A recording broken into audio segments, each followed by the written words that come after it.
Sorry about that, folks. We just literally got disconnected. You didn't even have to tell him that. You could have just edited it. Oh god. Well, this will be part 2 anyway. So, anyways. I forgot where we left off. By the way, there's... we were leaving off with the saddest moment of, like, Georgie losing his arm. Georgie losing his arm. That was... But the thing is, I was me and my sister were wondering, why did that old lady did not see... Then I remember... She was the biggest bastard in the movie. Away. No, but remember, the adults cannot see him. So she just saw Why did she see the blood, though, in the street and get freaked out?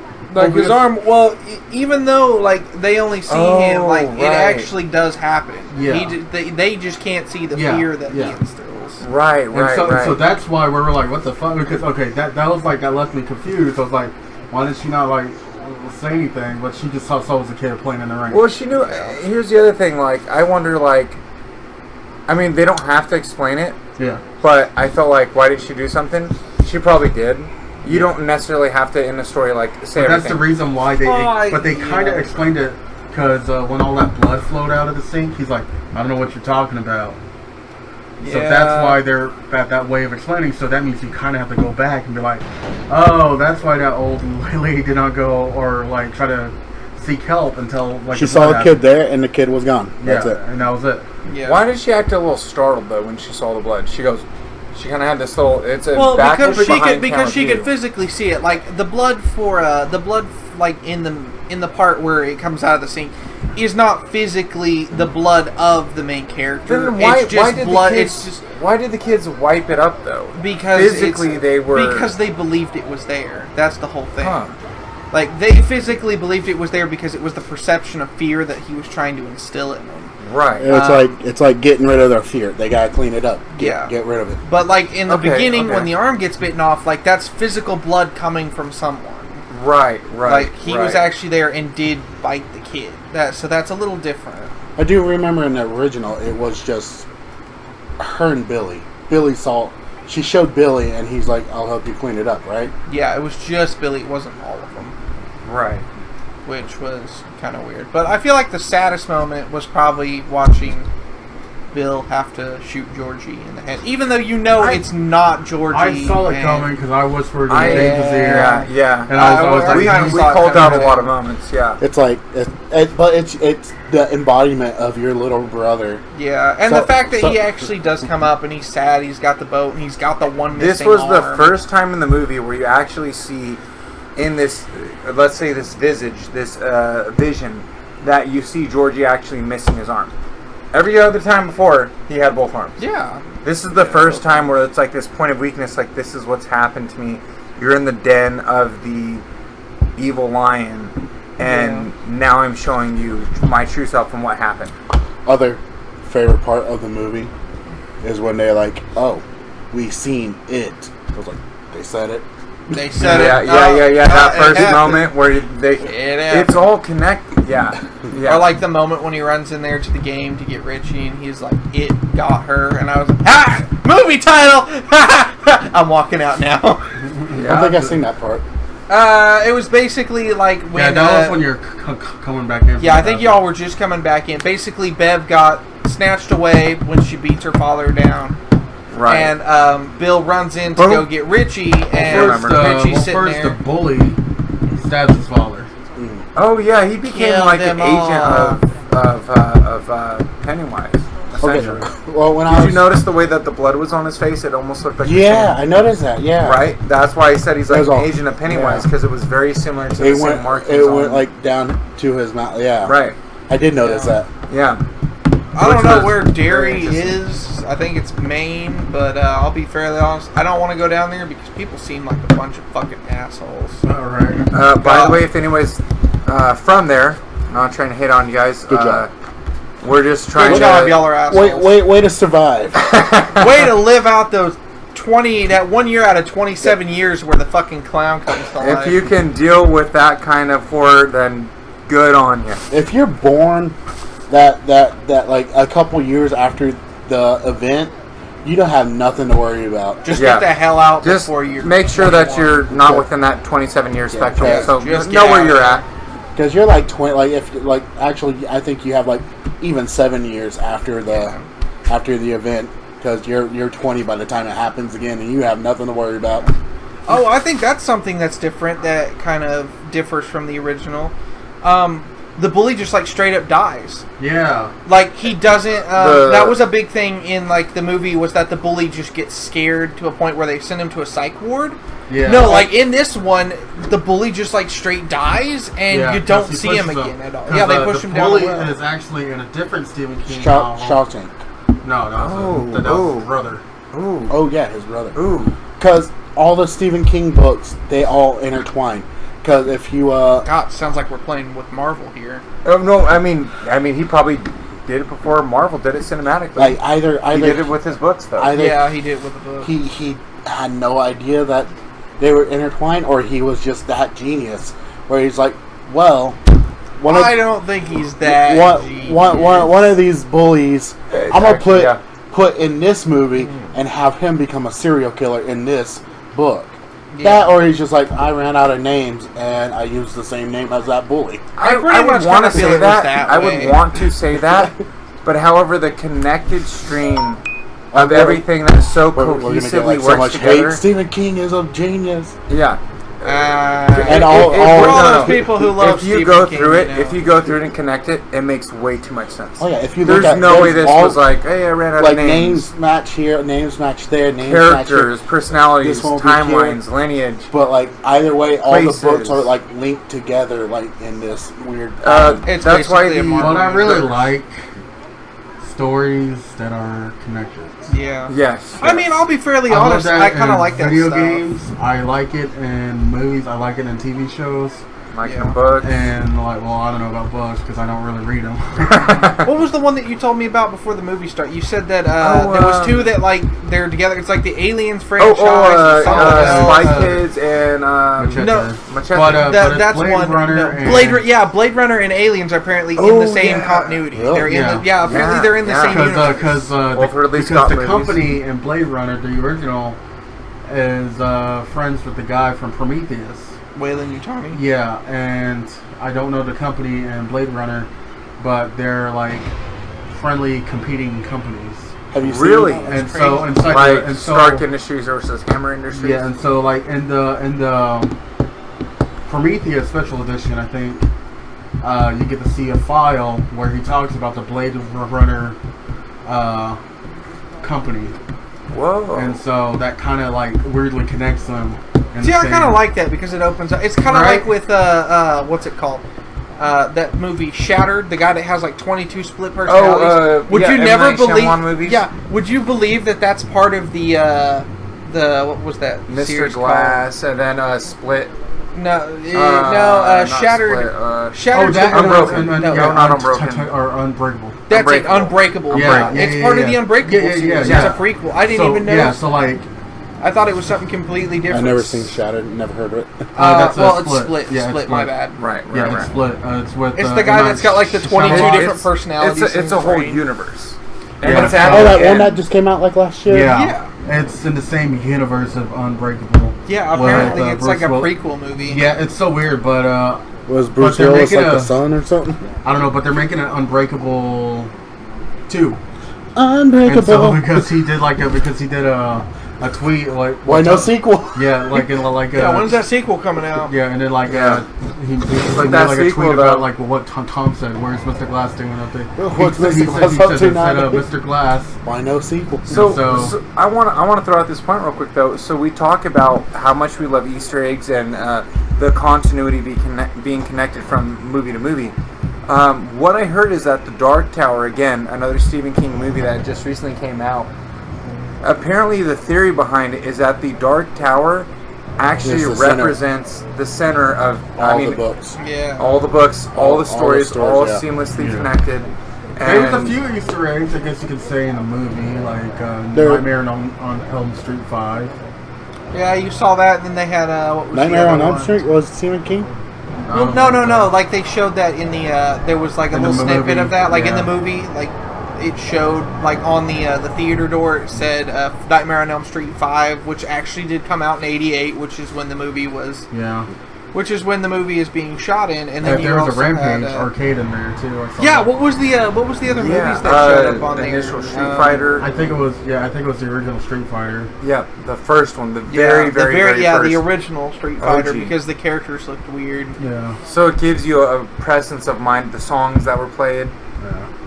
It really it wasn't really like the New Kids on the Block poster. Yes. See, all I wanted to do was just jump up in my seat and just be like I said, that was for serious. There was a lot of funny scenes into it. Yeah, that's what I liked about it and stuff. So it's surprisingly very humorous for a horror movie. Yeah. It is. I feel like it's got enough comedy to cope with all the scary. Yeah, because and I feel like it mixed well with it. Very much. So. I felt like it kind of really mixed with a nice style of like being funny, and then being like not, being serious at the moment, because it did like it really knocked in some tropes about like what these kids go through and what their fears are and everything. So I felt like it was like okay.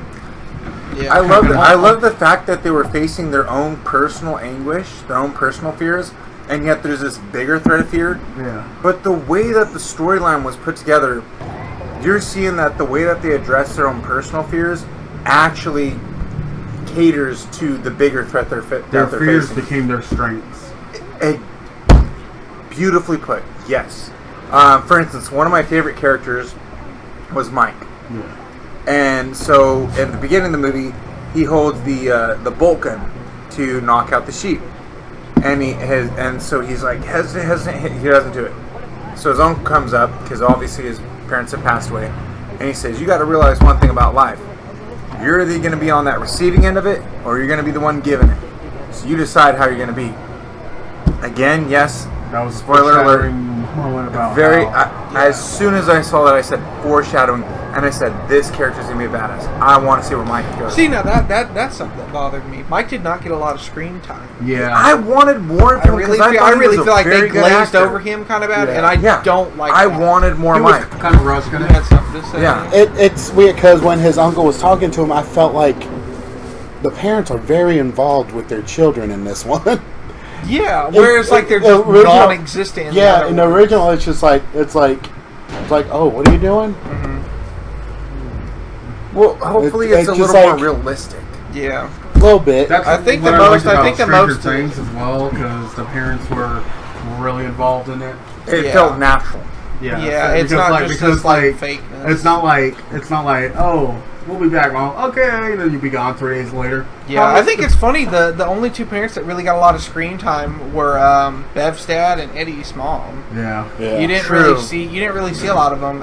You didn't even get to see Bill's mom outside of the piano shot. The piano shot and the clips and the sideshow clips where she turns into Pennywise. Yeah. Yeah. But other than that, the only one you see is his dad, and he has like that 15 lines of dialogue, and that's it. Not even that, like 10, and then he disappears. And you never see him again. Yeah. So it was kind of hit and miss. My biggest complaint with the movie, out of anything, if I had to nitpick it, I really wish they had given Mike more screen time because I feel like he was a really good character, very good actor, and they just did not give him the screen time. I'm not sure what his age is, but this was a character I was so intrinsically drawn to. Someone who I saw as such a hero, a champion, and the way that they built him up initially in the movie, you say this guy's gonna be a badass, and then yet he's not even the one to deliver the Vulcan. Look, I wanted to see that. Well, I think it's more of the fact also that if you've seen the original movie, he's the one that he's the detective that's there when they grow up.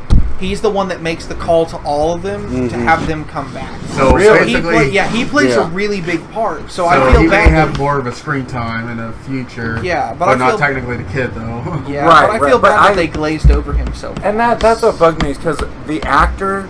I don't know how old he is, but he did a magnificent job. And I really, truly, just like you guys, think he deserved a lot more screen time because I was captivated by his performance. I said, I want to know more about this character. I want to see more. not just from the character, from the actor himself. So I really hope he gets some good reprising roles, some new roles, because he definitely got me interested and locked in and caught into the character he was portraying. I'm just ready for a second movie now. I'm ready for the scene of "Kiss me, fat boy." Yeah, that's what I want to. I'm ready for that. So what happened about this whole idea? You guys told me that the one character initially in the movie, he gets his almost a full name carved into his belly. Stephen King novel, he becomes a serial killer? No, the kid that's doing it, the bully that dies in the movie, the one that gets pushed down the well. He in the other series, he doesn't die during that. He just gets really frightened and put into a psych ward. He comes back later when they're older and they're going down to go fight him. He comes back after he breaks out of the psych ward to basically instill fear back into him, being this real object. Oh. And I don't know how they're going to do that. I don't know if the kid's alive or if they're going to do something different. Like make a way that he survived. Either that, or he just has him pinned away in that hole somewhere, like he's dead, or just brings him back. Or he gets resurrected by what's his face. Pennywise. Yeah. But there was no definitive way that like you saw him actually. Oh, 100%. Like you didn't see him 100%. Yeah, you didn't see him 100% die, but he did bend the edges a lot. Yeah, ba. Yeah, just leave him badly broken. So, but yeah, like Eddie. I don't know. I guess we're gonna wrap this up a little bit. So, so can we go through final thoughts? Hannah, I highly recommend it. Because I feel like you guys should definitely see it. It was a great film.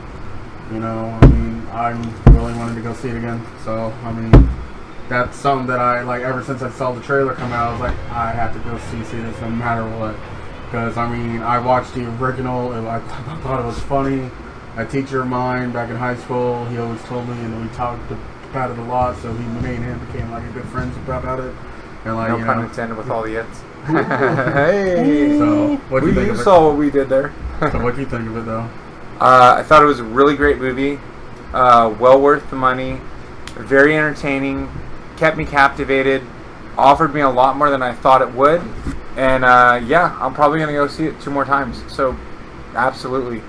Probably going to go see it 1 more time. Try to catch stuff that I missed.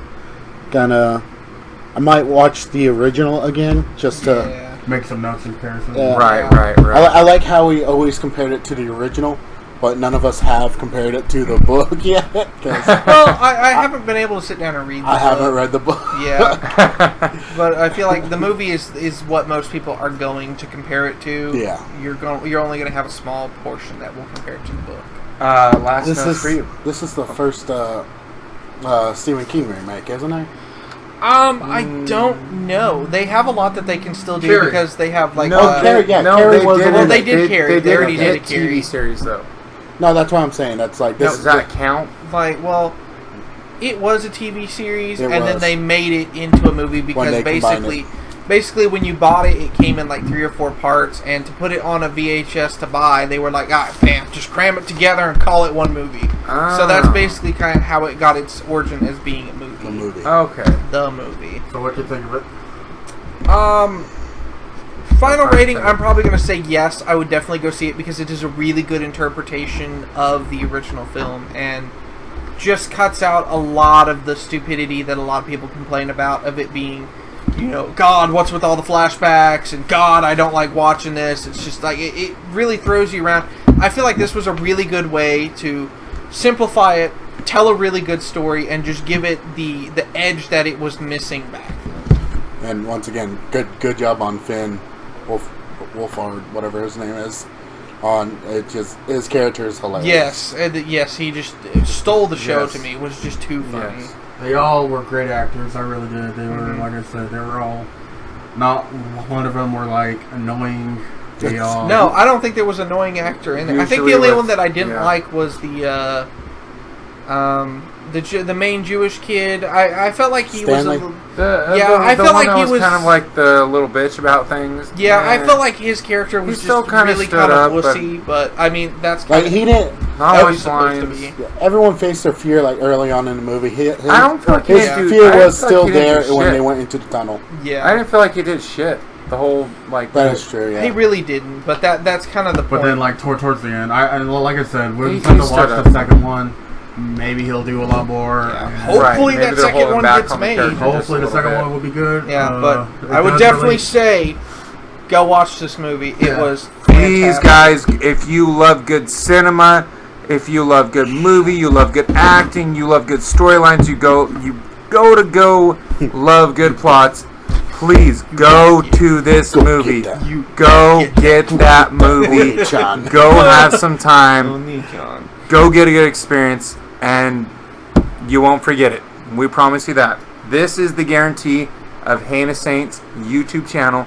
Welcome all. Follow. Please hit the like button and subscribe. Alright, yeah. We'll check you in the new podcast. Check you later, fools. Just watch out for the nighttime scare hour. We out, son. Yeah. Peace.